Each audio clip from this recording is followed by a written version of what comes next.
You think black families in the 1960s just threw together whatever was cheap and called it dinner? Think again. Before drive-thrus and frozen meals took over, African American kitchens served some of the most flavorful, resourceful, and deeply meaningful meals in American history. Here are 30 foods that prove it. Mustard greens with ham hocks delivered bitter, peppery flavors that balanced the smoky pork perfectly while providing vitamins and minerals essential for health and sustained well-being. The greens were cleaned thoroughly, then cooked low and slow with ham hocks, onions, vinegar, and hot sauce until tender, but still maintaining some texture throughout. The bitterness mellowed during cooking, balanced by the pork's saltiness and the vinegar's tang, creating complex flavors that developed over hours of patient simmering. The Potlikker was considered especially valuable, packed with vitamins leached from the greens and rich with pork flavor worth savoring. Families served this with cornbread and hot sauce, with children learning to appreciate the bitter notes that many initially resisted eating. In the 1970s, mustard greens grew easily in southern gardens and could be purchased cheaply at markets when homegrown weren't available for picking. Mustard greens with ham hocks represented Southern cooking wisdom, showing how proper preparation made even bitter vegetables into food people actually wanted to eat. Red velvet cake was the crown jewel of dessert tables at African American family reunions. Its dramatic crimson layers revealed with each slice. Women mixed cocoa, buttermilk, vinegar, and red food coloring into tender batter, then baked it into layers stacked high with tangy cream cheese frosting. The cake's origin was disputed, but its place in Black Southern tradition was undeniable. No reunion was complete without one.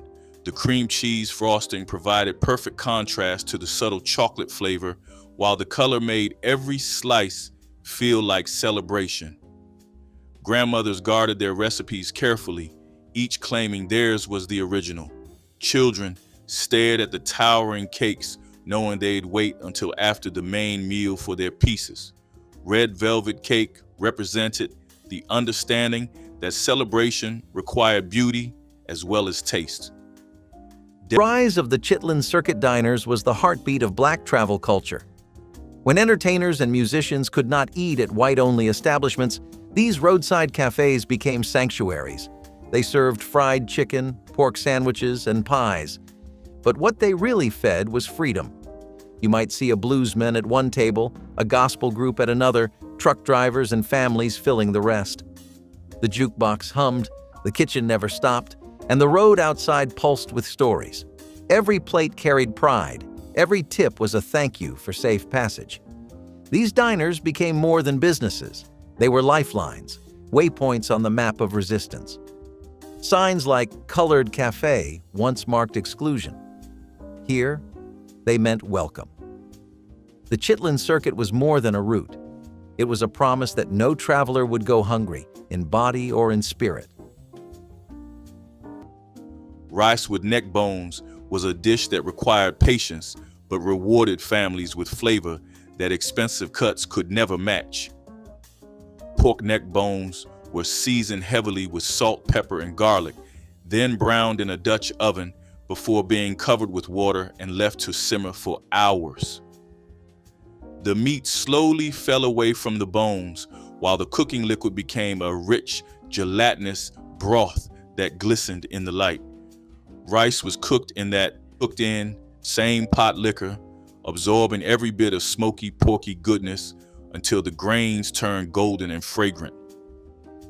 Children learned to navigate around the small bones, savoring the tender meat that clung to them. Neck bones cost almost nothing at the butcher, making this dish accessible even during the leanest weeks. It was proof that the best flavors came from parts others overlooked. Feeding large families affordably required creativity, and the cast iron skillet made stretching ingredients possible. In the 1960s, Black households often had 6 or more mouths to feed on limited incomes, and the skillet became essential for transformation. A small amount of meat could feed everyone when fried crispy and served alongside gravy made in the same pan with flour and drippings. rice soaked up flavorful fawn scraped from the surface. One chicken stretched across meals when every part was fried golden and nothing wasted. The skillet's ability to go from stovetop to oven meant casseroles could be prepared without buying additional pans. Mothers calculated exactly how much oil was needed, never wasting a drop. Feeding a family well on little money required that heavy black pan. Molasses milk drink was a common way to stretch both sweeteners and dairy during times of hardship. Hot milk, often reconstituted from powdered milk, was whisked with a spoonful of molasses until warm and smooth. The result was a drink that children could have before school or adults could sip before long workdays. It carried natural sweetness and important nutrients from molasses, while offering comfort when sugar was too costly to use. Families appreciated it because it was affordable, easy to prepare, and nourishing. Many children who grew up during lean times remembered this drink as both a treat and a necessity, even if they preferred chocolate or sugar when they could get it. The molasses milk drink proved that small substitutions could keep sweetness alive in daily life without breaking ration limits. It was simple, practical, and tied directly to the struggles of everyday survival, becoming a quiet but important memory of perseverance. Candied yams were among the most anticipated dishes at any African-American family reunion, their caramelized sweetness drawing people back for second helpings. Women peeled and sliced the orange flesh, layering it in baking dishes with brown sugar, butter, cinnamon, and nutmeg before baking until syrup bubbled. Some families added orange juice for brightness, while others topped theirs with marshmallows that turned golden under heat. Sweet potatoes were among the cheapest vegetables available, yet this preparation transformed them into something tasting like dessert. Children especially loved them, requesting yams above all other dishes on the reunion table. The scent of cinnamon and butter from the kitchen signaled that serious cooking was underway. Candied yams proved that celebration food didn't require expensive ingredients. Smothered pork chops were not fast food in theory, but in practice they became a working man's comfort. You would walk into a small counter cafe, order a plate, and within minutes, steam would rise from a tray filled with gravy so rich it could drown your worries. Tender pork chops were fried, then covered in onions, pepper, and brown gravy until they melted with each bite. The meal came with rice and a scoop of collard greens, maybe cornbread if the cook liked you that day. The scent of onion gravy would cling to your clothes all afternoon, a perfume of good eating and honest work. These plates came from home kitchens turned commercial, where recipes were passed down, not written down. The taste reminded diners of Sunday dinners at their grandmother's table, even if they were grabbing a quick lunch before heading back to the factory. It was fast food, yes, but never rushed food. It was care-served hot, on a budget with love. Hoppin John rice was more than food in African-American households. It was tradition, luck, and heritage served in a single pot. Black-eyed peas, simmered with ham hocks or bacon until tender, their cooking liquid becoming a rich, smoky broth. Rice was added directly to the pot, absorbing those flavors as it cooked until each grain was infused with the essence of pork and pepper. Mothers made this dish on New Year's Day for prosperity, but children begged for it year-round because the taste was simply irresistible.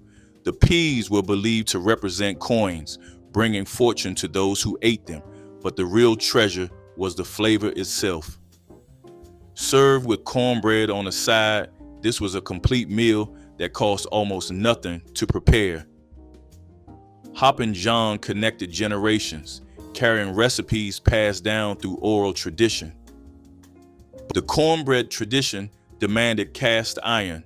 Nothing else would do for proper Southern cornbread with its signature crispy crust. Black families in the 1960s knew true cornbread required a screaming hot skillet greased with bacon drippings, creating that golden bottom crust that crackled when cut. The batter was poured sizzling into the hot pan, immediately beginning to set and crisp. No other cookware could achieve this effect. Not aluminum, not glass, not any newfangled materials that stores tried to sell. The cornbread came out steaming, edges pulling slightly away from the pan, bottom a deep bronze that shattered perfectly. Every grandmother had her recipe memorized, adjusting flour and cornmeal by feel. The skillet was the secret ingredient no recipe ever mentioned. Shrimp cocktail served in small cups with tangy cocktail sauce was elegant finger food that made children feel sophisticated. The cold, tender shrimp dipped in spicy sweet sauce, creating flavors that seemed fancy. Mothers would boil shrimp in seasoned water with Old Bay seasoning, lemon, and bay leaves until they turned pink and curled, then plunge them into ice water to stop the cooking. Once chilled, the shrimp were peeled and deveined, their tails left on for easy handling, then arranged around small cups filled with cocktail sauce made from ketchup, horseradish, lemon juice, and Worcestershire sauce. The cocktail sauce had a sharp, tangy kick that balanced the shrimp's natural sweetness, creating combinations that felt restaurant quality. In the 1970s, Black households, shrimp cocktail represented luxury and celebration, an appetizer that elevated holiday gatherings. Children loved shrimp cocktail because they could hold the shrimp by the tail and dip them like French fries. Butter beans and ham hocks represented the marriage of garden vegetables and meat counter scraps. That defined reunion cooking.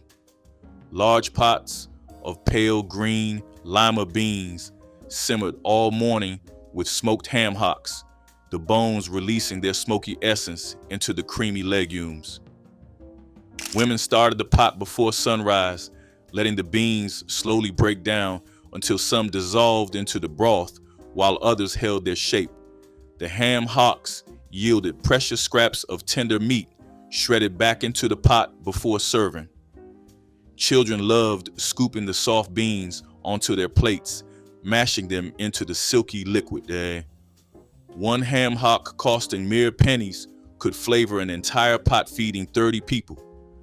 Butter beans and ham hocks carry memories of grandmothers stirring pots and aunties tasting for seasoning, showing abundance came from patience. Soul burgers on toasted buns were the crown jewel of many Black-owned fast food joints, a humble masterpiece built from sweat, smoke, and skill. The griddle hissed as onions caramelized next to hand-pressed beef patties, their edges crisped in a layer of flavor no chain could ever fake. The buns were toasted just enough to hold the mustard, relish, and grease that dripped with every bite. You could hear that sizzle before you even opened the door, smell the mix of meat and spice curling through the air like a promise. There was no secret menu, no fancy toppings, just good food made with rhythm and pride. Each burger was built to order, wrapped tight in wax paper, warm enough to burn your fingers but too good to wait on. Some came with pickles, others with hot sauce, but all came with the same care. These soul burgers were the taste of independence, of corner stands that refused to fade. They were not just sandwiches, they were statements. You might forget the name of the place, but never the flavor that lingered long after the last bite. It was comfort on a toasted bun, a story told in mustard and meat. Salmon croquettes over rice was Friday supper in countless Black households, a tradition born from Catholic neighbors and adopted for its economy. Canned salmon was mashed with eggs, onions, and crushed crackers, then formed into patties and fried until golden and crispy.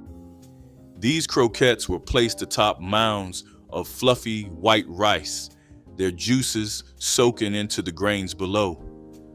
Mothers stretched a single can of salmon into enough patties to feed an entire family, making it one of the most affordable protein sources available. Children loved the crispy exterior, giving way to tender, flavorful fish, especially when hot sauce was passed around the table. The dish connected families to coastal foodways and the resourcefulness of making canned goods. Feel homemade? This was frugal cooking that never tasted cheap. Seasoning rituals transformed bare iron into kitchen gold through patience and tradition passed quietly between generations. Black mothers in the 1960s understood that a properly seasoned skillet was worth more than any pan with fancy coatings. The process began with coating the surface in lard or shortening, then placing it upside down in a hot oven for hours while the house filled with the smell of polymerizing fat. This wasn't just maintenance, it was ceremony.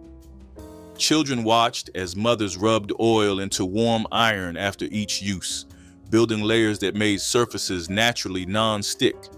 A well-seasoned skillet could fry eggs without sticking. The black patina told stories of hundreds of meals, each layer a record of breakfasts served and dinners shared. Fish head stew was a dish born out of necessity, yet it carried surprising depth and flavor. Fish heads, often discarded by others, were simmered slowly with onions, potatoes, and rice until they yielded every ounce of richness to the broth. My grandmother insisted the heads made the stew better than fillies, providing body and nourishment that nothing else could. The bones and skin flavored the liquid until it turned hearty and comforting. Potatoes stretched the meal, rice thickened it, and vegetables added substance, turning scraps into a filling supper. The taste was strong, earthy, and unforgettable, reminding everyone that no part of food should go unused. For Black families in the 1960s, fish head stew was a common way to stretch the catch of the day, ensuring nothing went to waste. It became a lesson in thrift and gratitude, proof that survival demanded creativity.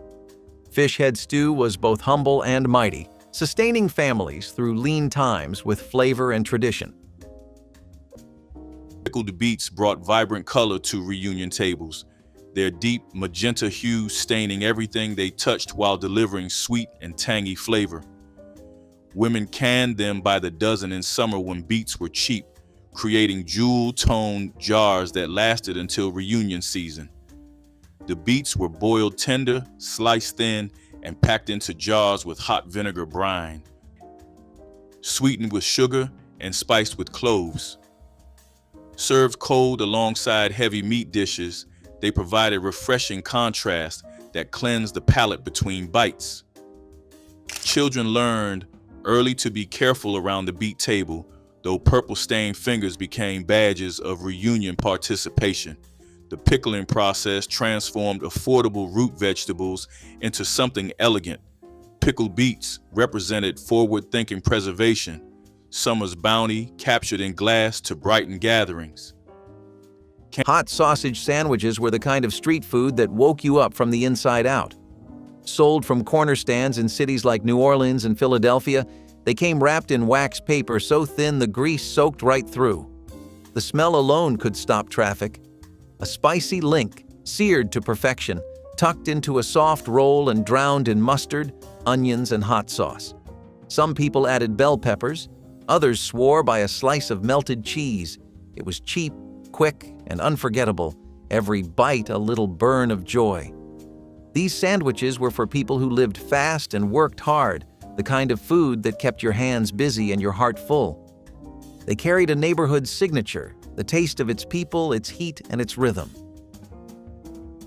Butter rice with fried eggs was breakfast, lunch, and dinner, depending on what the family needed and what the pantry held. Mothers would cook rice until fluffy, then stir in generous amounts of butter until each grain glistened and carried that rich, creamy flavor. A fried egg was placed. On top is runny yolk breaking open to create a natural sauce that children mixed eagerly into the rice below. Some mothers added a splash of soy sauce or a sprinkle of black pepper for extra depth. This dish was the answer when money was tight but bellies needed filling, providing protein and carbohydrates in one inexpensive bowl. Children loved the ritual of breaking the yolk themselves, watching it flow golden across the butter-slicked grains.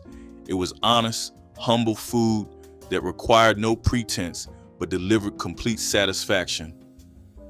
Fried chicken perfection was only achievable in cast iron, a truth every Black cook in the 1960s understood. The heavy pan held heat steady, preventing temperature drops when cold chicken was added to hot oil. This meant the crust set immediately, sealing in juices while creating that signature crunch. Other pans cooled too quickly, resulting in greasy, soggy chicken that absorbed oil instead of frying in it. Cast iron maintained the precise temperature needed for perfect results every time. The seasoned surface added subtle flavor no other pan could replicate, a taste people described as grandmother's cooking without understanding the science. Chicken pieces emerged golden brown and shattering crisp, meat juicy and tender beneath the crust. This was physics and chemistry working through cast iron's heat retention. Cocktail sausages wrapped in flaky biscuit dough emerged from ovens as golden crescents that children grabbed from cooling racks, burning their fingers but unable to wait. Mothers would roll out refrigerated biscuit dough, cutting it into strips before wrapping each small sausage like a tiny gift and arranging them on greased baking sheets. The wrapped sausages baked until the dough turned golden brown and flaky, the fat from the sausages creating pockets of rich, meaty flavor. Some families brushed the tops with melted butter and sesame seeds before baking, adding extra richness and subtle, nutty crunch. In Black households during the 1970s, these sausage rolls appeared at every major holiday, their ease of preparation making them perfect for busy cooks managing multiple dishes. Children loved them because they were small, portable, and perfectly sized for little hands. Pig feet were among the most economical cuts at any butcher shop, and African-American cooks transformed them into silky delicacies that drew lines at reunion tables. The feet were scrubbed clean and simmered for hours with vinegar, bay leaves, onions, and hot peppers until the meat fell from the bones. Some families served them hot from the pot with white rice to soak up that rich, unctuous broth. Others pickled them in spiced vinegar, serving them cold as a tangy appetizer that older relatives treasured. The collagen created a texture unlike any other meat, sticky, tender, and deeply satisfying to those who grew up eating them. Children sometimes hesitated at their appearance, but elders ate them proudly, passing down appreciation for these humble cuts.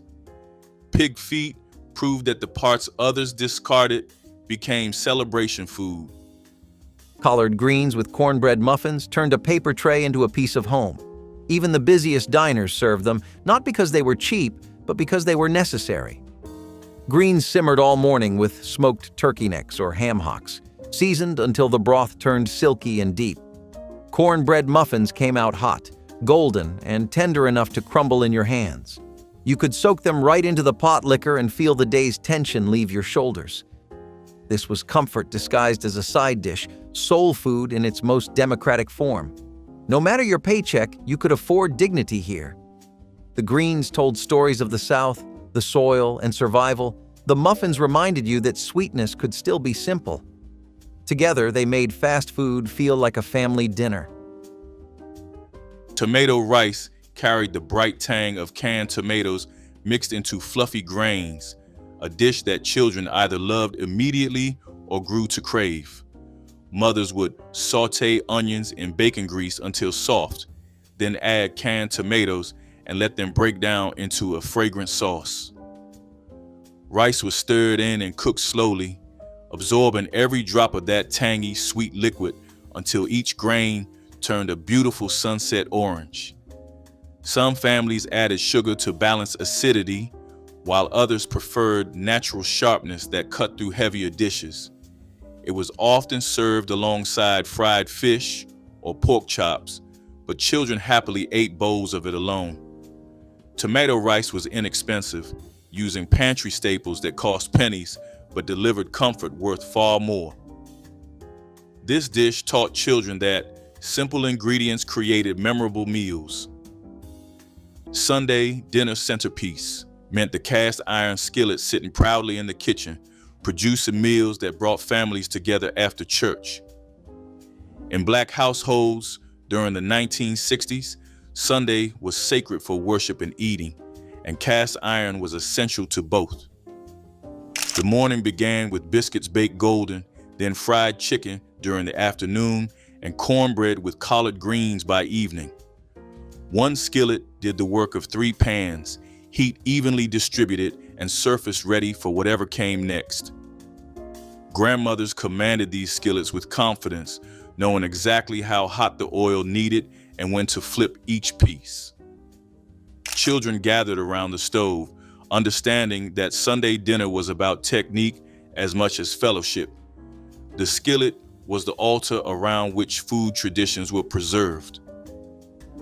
Fried Spam with eggs became breakfast solution when bacon was too expensive and families needed protein to start long days of work and school right.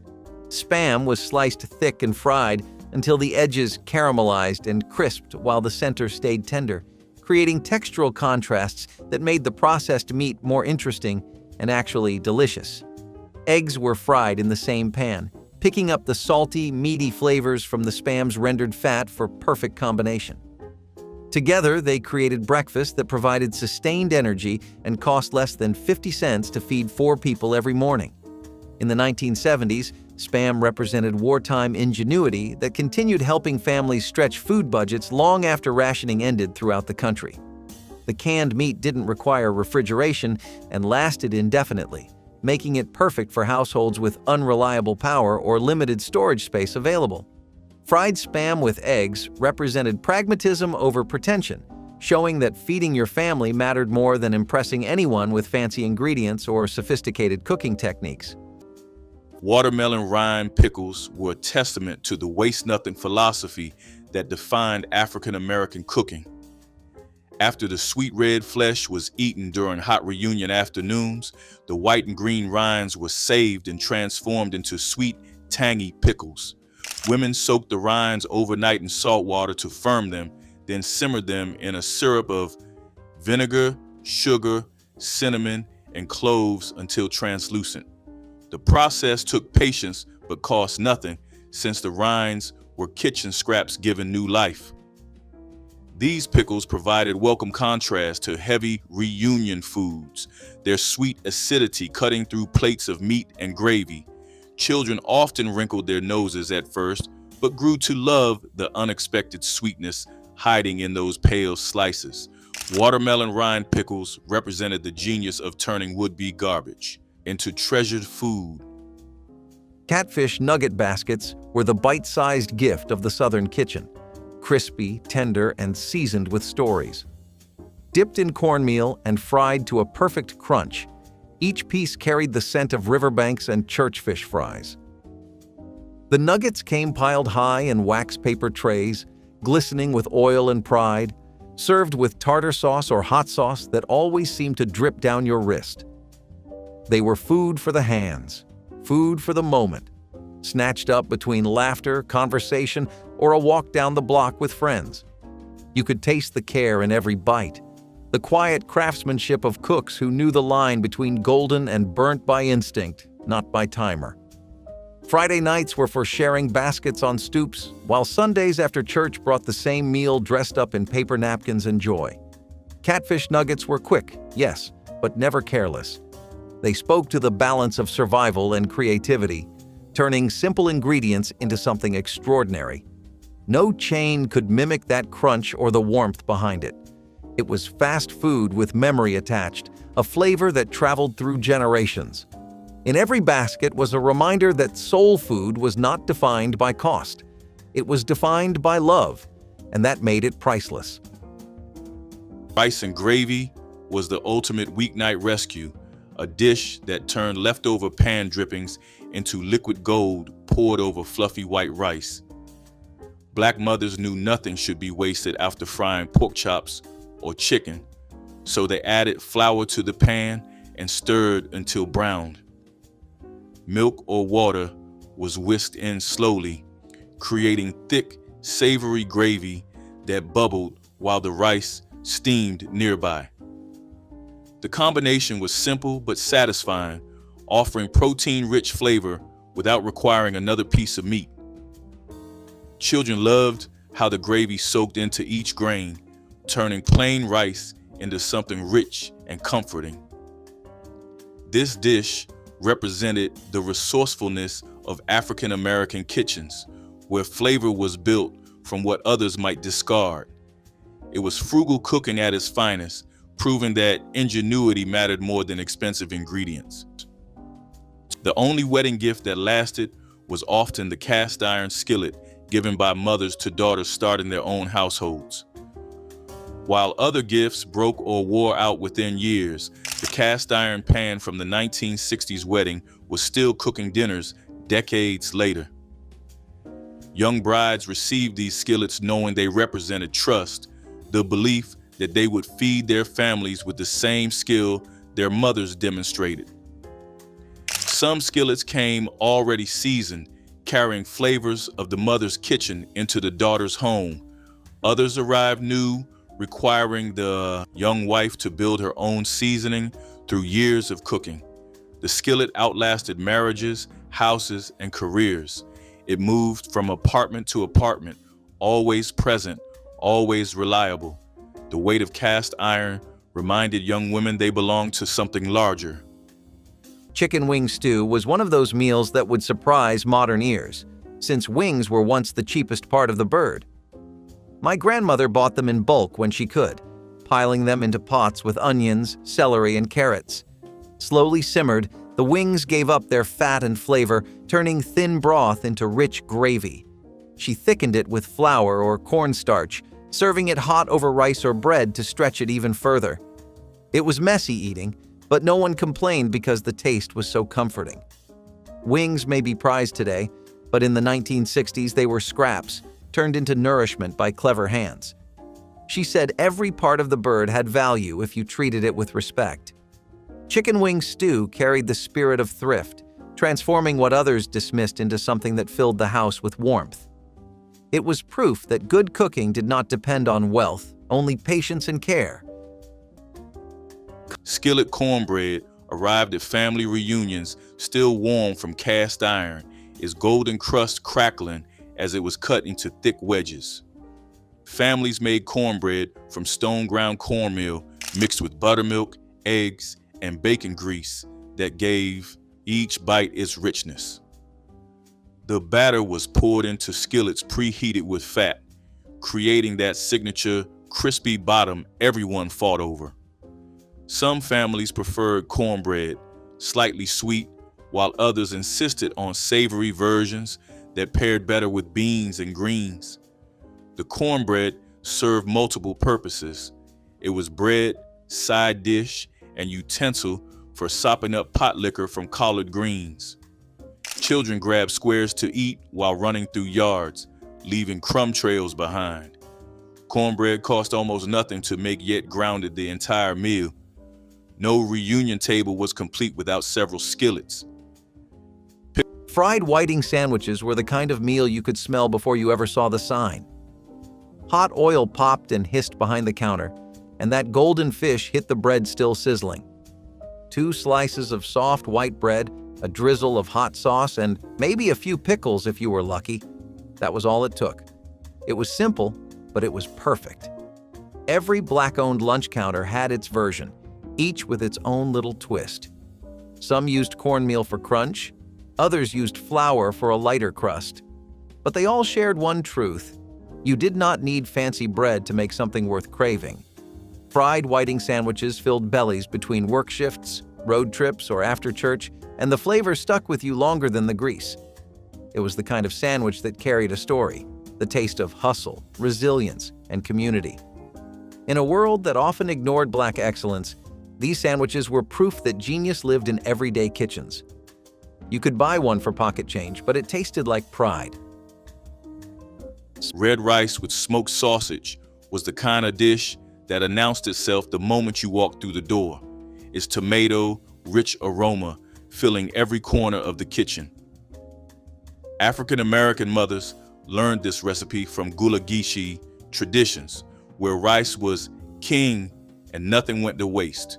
Long grain rice was sautéed with onions, bell peppers, and garlic, then simmered in crushed tomatoes seasoned with paprika and cayenne. Sliced smoked sausage was stirred in during the final minutes, its rendered fat adding richness to every grain. The dish was economical and filling, stretching a single link of sausage across a pot that fed 6 children. Served straight from the cast iron skillet, this rice carried the warmth of Sunday afternoons. Children scraped their bowls clean, hoping for seconds before siblings could claim them. The inherited skillet carried more than cornbread and fried chicken. It carried generations of memory embedded in its blackened surface.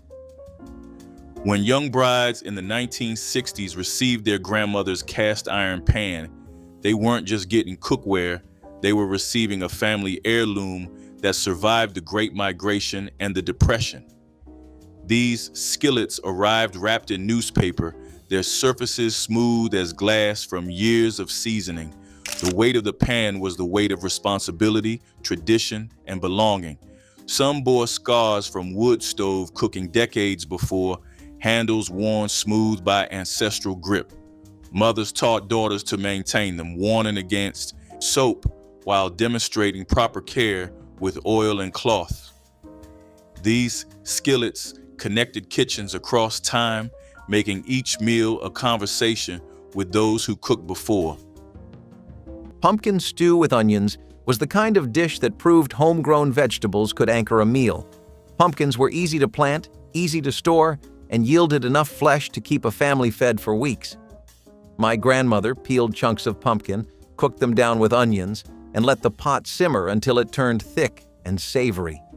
The sweetness of the pumpkin mixed with the sharpness of onion, creating a balance that felt hearty and satisfying.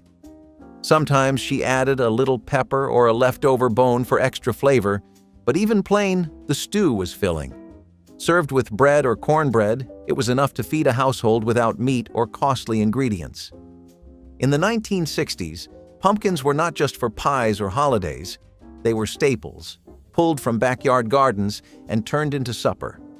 The stew carried warmth, thrift, and creativity in every spoonful. Pumpkin stew with onions showed that survival did not mean going without taste, only learning to love what the land gave freely. Sweet potato pie by the slice was the quiet joy of a Sunday afternoon. Long before fast food chains made dessert a marketing slogan, Black-owned cafes had pies cooling in the window, drawing folks in after church like a hymn. The crusts were flaky, the filling rich with nutmeg, cinnamon, and family secrets. You could order one slice with your coffee and end up staying an hour just talking with whoever sat beside you. Some people said the pie tasted better after the sermon, others said it was the taste of rest itself. Every neighborhood had that one spot known for its pie, where the owner, usually someone's auntie, knew how to serve sweetness with kindness. It was dessert, but it was also communion, the sharing of comfort, of laughter, of something earned. The pie was not just food, it was proof that soul could be baked. And when it was gone, you did not just miss the taste, you missed the feeling it gave you. The rice pudding for breakfast was a sweet morning treat that turned last night's leftover rice into something children woke up excited to eat. Mothers would warm the rice in a pot with milk, sugar, cinnamon, and a touch of vanilla until it became creamy and fragrant. Some added raisins or a pat of butter, stirring until everything melted together into comfort. The pudding was served warm in bowls, sometimes with an extra drizzle of condensed milk for families who could afford the luxury. Children loved that something as ordinary as leftover rice could be transformed into dessert they were allowed to eat before school. This dish embodied the African American philosophy of wasting nothing and finding joy in reinvention.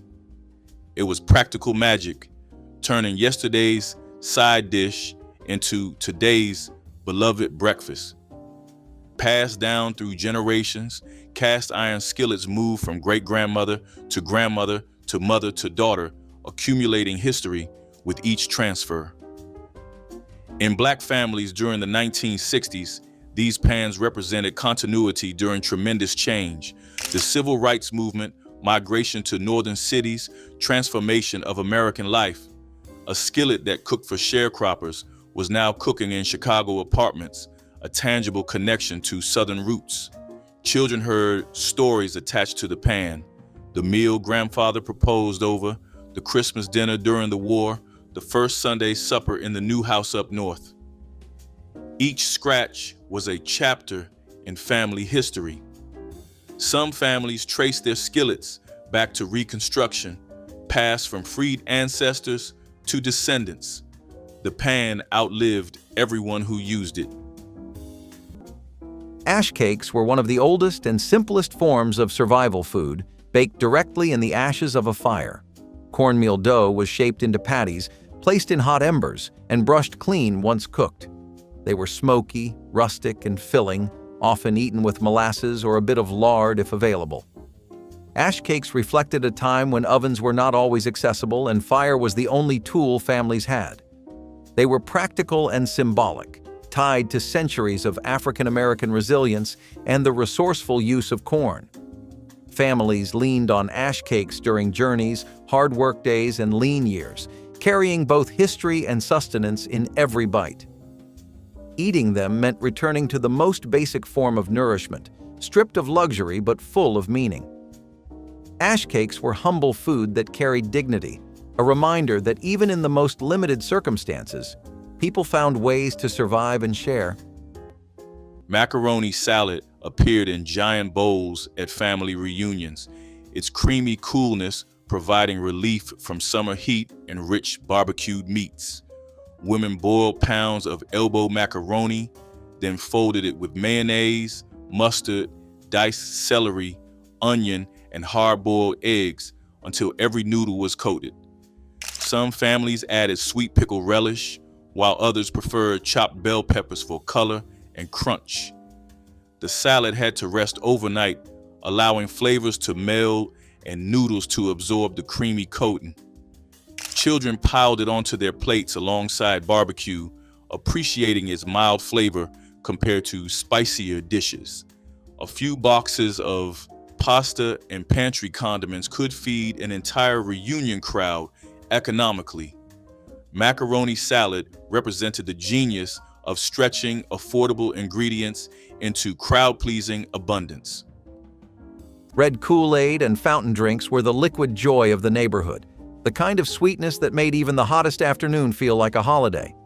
No matter what the menu looked like, there was always a big red jug sitting behind the counter, sweating beads of condensation under the summer heat. That color, the deep, unapologetic red, was not just a drink, it was an emotion. Kids would line up with their paper cups, smiling wide, while parents exchanged knowing looks that said, "This is the taste of home." You could find it everywhere, at fish fries, church picnics, school fundraisers, or corner cafes that played Sam Cooke on the radio. It was poured by hand, made strong, and never measured. Too sweet? Maybe. But that was the point. It was bold joy in liquid form. It turned meals into memories and strangers into neighbors. Before branding ruled the world of taste, red Kool-Aid was what community looked like in a glass, bright, messy, and full of heart. It was not about presentation, it was about togetherness. Every sip said, "You belong here." And for one perfect moment, that was all that mattered. Flavor unfiltered, poured with care, and remembered long after the cup was empty. Smothered chicken and rice was Sunday dinner, magic, transforming tough chicken pieces into fork-tender meat swimming in rich onion gravy. Mothers would season chicken legs and thighs generously, brown them in hot oil, then remove them while sliced onions softened in the drippings. The chicken returned to the pot, covered with those caramelized onions and enough water or broth to create steam. Hours of slow cooking later, the meat fell from the bone and the gravy had thickened into something silky and deeply savory. Rice was piled on plates first, then topped with chicken and generous ladles of that precious gravy. Children fought over the pieces, with the most onions clinging to them. This dish was love made visible, requiring time and attention that showed how much mothers cared. Rumaki wrapped chicken livers and water chestnuts in bacon created sophisticated bites that curious children tried, the crispy bacon exterior making them willing to taste the unfamiliar liver that turned out mild. Aunties would cut chicken livers into bite-sized pieces, marinate them briefly in soy sauce and ginger, then wrap them with water chestnut slices in bacon before securing everything with toothpicks. The bundles were arranged on baking sheets and roasted until the bacon crisped and rendered, the fat keeping the liver moist while adding smoky saltiness that transformed the organ meat into something special. As they cooked, the soy sauce caramelized slightly, creating a sweet savory glaze that coated the bacon. In Black households during the 1970s, Rumaki represented culinary adventurousness, recipes borrowed from magazines that brought international flavors to holiday tables. Children who were brave enough to try them discovered that bacon really did make everything better. Potato salad was as essential to reunions as the relatives themselves, with every matriarch claiming her version was definitive. Women boiled pounds of potatoes until just tender, then diced them while still warm so they absorbed the dressing better. The mixture combined mayonnaise, mustard, chopped celery, onion, and hard-boiled eggs with sweet pickle relish, adding brightness. The salad had to rest overnight, allowing flavors to marry into something greater than its parts. Served cold in massive bowls, it provided cool relief alongside smoky barbecued meats. Potatoes were dirt cheap, stretching to feed dozens from just a few pounds. Potato salad proved that simple ingredients handled with care created dishes people requested by name for years. The cafe jukebox culture was where food and music met like old friends. Step into one of those restaurants, and the air would hum before you even sat down. A chrome jukebox glowed in the corner, its glass lit by neon pink and blue, waiting for a coin and a choice. James Brown, Aretha Franklin, Sam Cooke, the voices that carried you through heartbreak or celebration. Between the fryers popping and the laughter rising, you could hear community being built in real time. Teenagers danced by the counter, elders nodded along from their booths. The jukebox was the soul of the cafe, a kind of second heartbeat that reminded everyone they belonged. Every song was a story, every bite a memory set to rhythm. Dirty rice earned its name from the ground meat and chicken livers that gave it a speckled, earthy appearance no child could resist. Mothers would brown ground beef or pork with finely chopped livers, onions, celery, and bell peppers until the mixture was deeply savory. Rice was cooked separately, then folded into the meat mixture with Cajun seasonings that brought gentle heat and bold flavor. The dish stretched a small amount of meat across a large pot, making it economical enough for weekly suppers. Children who claimed to hate liver never suspected it was hidden in every delicious bite, and mothers kept that secret with knowing smiles. Dirty rice was Cajun tradition, adopted and adapted by Black families throughout Louisiana and beyond. It proved that the best flavors often came from the humblest ingredients. Spinach dip, served with crackers and vegetables, was creamy, savory goodness that children scooped up enthusiastically. The rich cream cheese and sour cream base mixed with chopped spinach and seasonings, creating dips that tasted indulgent. Aunties would thaw frozen chopped spinach and squeeze out all the excess water before mixing it with softened cream cheese, sour cream, mayonnaise, dried vegetable soup mix, and sometimes water chestnuts for added crunch. The mixture was stirred together until smooth and well combined, then refrigerated for several hours to allow flavors to meld and develop depth.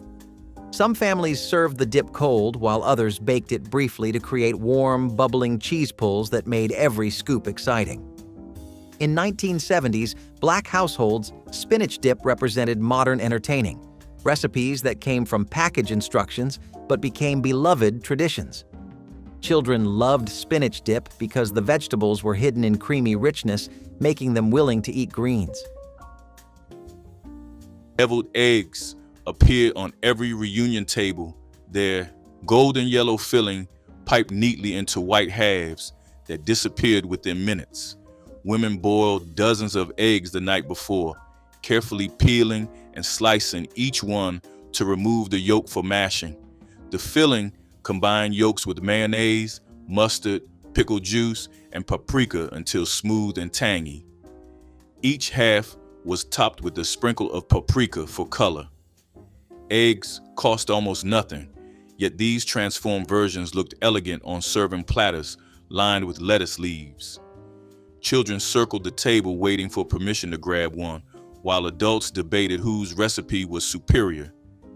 Deviled eggs represented the art of making something fancy from humble ingredients. They traveled well and could be made days ahead without losing quality. Homemade fried chicken buckets were the blueprint for comfort food before fast food chains ever dreamed of franchising it. Every neighborhood joint had its own blend of seasoning. Some leaned heavy on paprika, others whispered garlic and black pepper secrets passed down from mothers and aunts. The chicken would hit the fryer and sing, golden brown on the outside, tender and steaming on the inside. Families bought buckets to share at church picnics, barbershops, and front porch dinners, where laughter drowned out the city noise. You did not need a logo to know where it came from. The smell alone told you who cooked it. Grease-stained paper buckets were the only containers that mattered, holding love, effort, and pride. This food was made for passing hands, not for drive-through windows. It carried the rhythm of kitchens that never got quiet, and of women who could season better than any recipe could teach. Fried chicken in these buckets was more than a meal. It was a memory in motion, an edible heirloom. When you reached in for a drumstick, you were tasting tradition, freedom, and everything that made a community feel alive. This was the real deal. Fast food, yes, but made slow, made right, and made with soul. Rice and kidney beans was a hearty one-pot meal that filled bellies and stretched budgets further than seemed possible. Dried kidney beans were soaked overnight, then simmered with ham hocks, onions, garlic, and bay leaves until they became creamy and rich. Rice was served alongside or stirred directly into the beans, creating a complete protein that nutritionists would later praise, but mothers already understood. The dish was seasoned with cayenne and thyme, giving it warmth that radiated from the inside out. Children would eat multiple bowls, not realizing they were consuming one of the healthiest and most economical meals their mothers could provide. Louisiana traditions heavily influenced this dish, but it appeared in Black kitchens across the entire South. Rice and kidney beans proved that poverty could never diminish flavor or love. Gizzards and fries specials were the working man's reward after a long day's grind. Fried until golden and peppery, the gizzards had a satisfying chew, part snack, part tradition. They came piled in paper boats beside hand-cut fries, a drizzle of hot sauce completing the deal. Every neighborhood spot had them, usually sold for pocket change and meant to be eaten standing up or sitting on a car hood with friends. The smell of seasoned oil hung in the air, mixing with laughter and the rhythm of nearby radios. It was not fancy, but it was everything. Hot, quick, filling, and made by people who understood flavor without needing to measure it. Some called gizzards poor man's food, but those who knew better called it a delicacy. Each crunchy bite carried generations of Southern know-how, how to make something out of little and make it taste like plenty. They were proof that thrift could taste like luxury when done right. In those carry-out joints, gizzards were not leftovers, they were legend. Fried rice with leftover vegetables was the dish that proved nothing in a Black mother's kitchen ever went to waste. Yesterday's peas, carrots, corn, or green beans found new life when tossed into a hot skillet with day-old rice and a splash of oil. Mothers would scramble eggs directly into the mixture, adding soy sauce or Worcestershire for that savory depth children craved. The rice needed to be cold and slightly dry, which made leftovers perfect for the job. Each grain fried separately, picking up the flavors of whatever vegetables the week had left behind. Children never complained about eating their vegetables when they came disguised in fried rice. This dish taught families that creativity could transform scraps into something everyone requested by name. Bacon-wrapped water chestnuts delivered crispy, salty, and slightly sweet bites that children fought over despite not knowing exactly what water chestnuts were, the bacon exterior and crunchy interior creating mysterious but delicious combinations. Aunties would drain cans of whole water chestnuts, wrapping each one with half a strip of bacon and securing it with toothpicks before arranging them on baking sheets. Before baking, each bundle was brushed with a mixture of brown sugar and soy sauce that caramelized during cooking, creating a sweet salty glaze that coated the bacon. The water chestnuts roasted until the bacon was crispy and rendered, the fat dripping away while the sugar coating turned golden brown and slightly sticky. In Black households during the 1970s, bacon-wrapped water chestnuts represented sophistication borrowed from magazines, recipes that seemed fancy but remained simple for home cooks. Children loved them because bacon made everything better. Collard greens simmered in massive pots at every African American family reunion, their earthy aroma announcing serious cooking was happening. Women washed the leaves repeatedly to remove grit, then stripped them from tough stems and sliced them into ribbons. The greens cooked for hours with smoked ham hocks or turkey necks, absorbing smoky flavor while becoming silky tender. Vinegar, hot sauce, and sugar balanced the natural bitterness into something complex. The cooking liquid, Potlikker, was treasured as much as the greens, sopped up with cornbread by those who knew. Collards were cheap and abundant, especially from backyard gardens. Elders believed the greens brought good fortune when eaten at gatherings. Collard greens represented the wisdom of slow cooking, transforming tough leaves into tender celebration food. Barbecue sandwiches with vinegar slaw were slow-cooked miracles disguised as quick meals. Pulled pork smoked overnight was piled high onto soft buns, the sauce dripping down your wrists before you could even take a bite. The tang of the vinegar slaw cut through the sweetness of the barbecue, balancing every mouthful perfectly. Each sandwich came wrapped in butcher paper, simple, messy, and impossible to eat neatly. The flavor came from patience, from fire tended by hand and stories told over the pit. In Black-owned barbecue shops, time was the main ingredient, and it showed. The meat fell apart at the touch of a fork, the sauce stained everything it touched, and nobody minded one bit. Folks would drive across town just to get one, sometimes waiting in line outside while the smoke curled from the back lot. These sandwiches were not fast. They were earned. A working man's feast for the price of a sandwich, wrapped tight and handed over with a nod. Oxtail stew transformed the tail of cattle into fall-off-the-bone tender meat swimming in rich, gelatinous gravy that coated everything perfectly when served over white rice. The oxtails were browned first to develop deep flavor, then slowly braised with onions, carrots, celery, tomatoes, and red wine or broth for hours until the meat became incredibly tender and rich.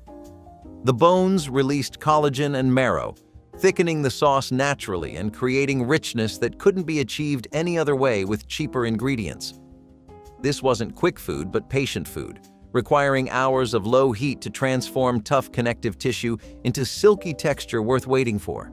Families served this on special occasions despite the humble ingredient because the preparation demanded time and attention that showed love clearly.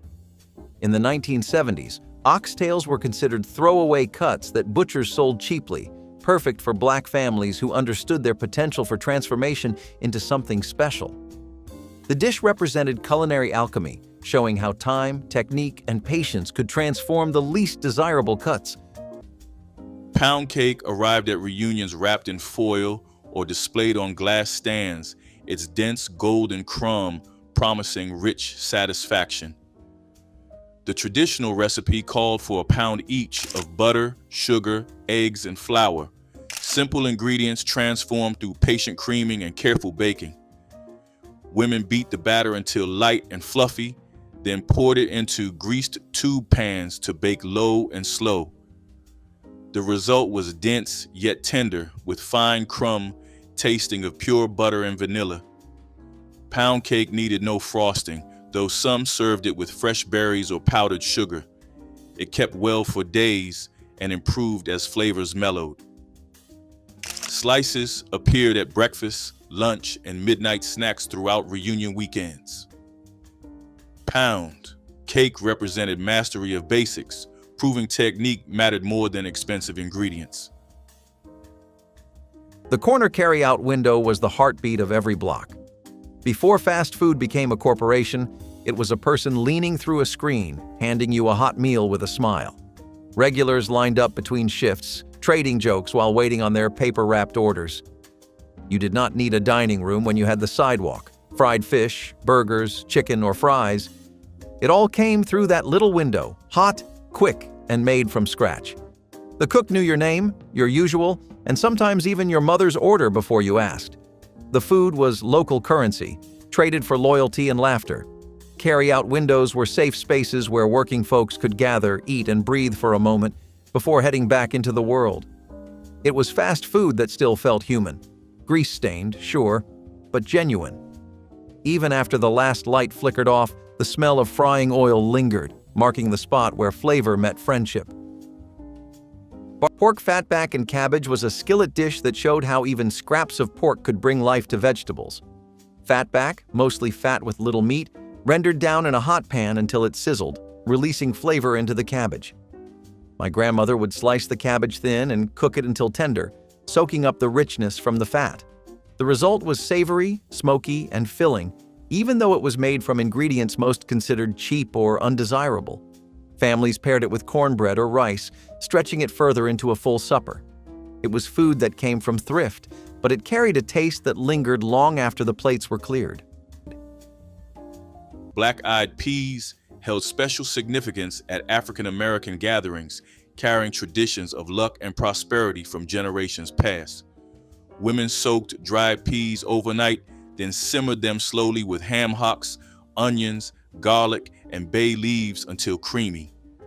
The peas absorbed smoky pork flavor while releasing starch to thicken the cooking liquid into silky gravy. Some families added tomatoes or hot peppers for depth, while others kept seasonings simple. Served over rice or alongside cornbread, black-eyed peas stretched to feed entire families for almost nothing. Children learned that eating them brought blessings, making even reluctant young eaters clean their plates.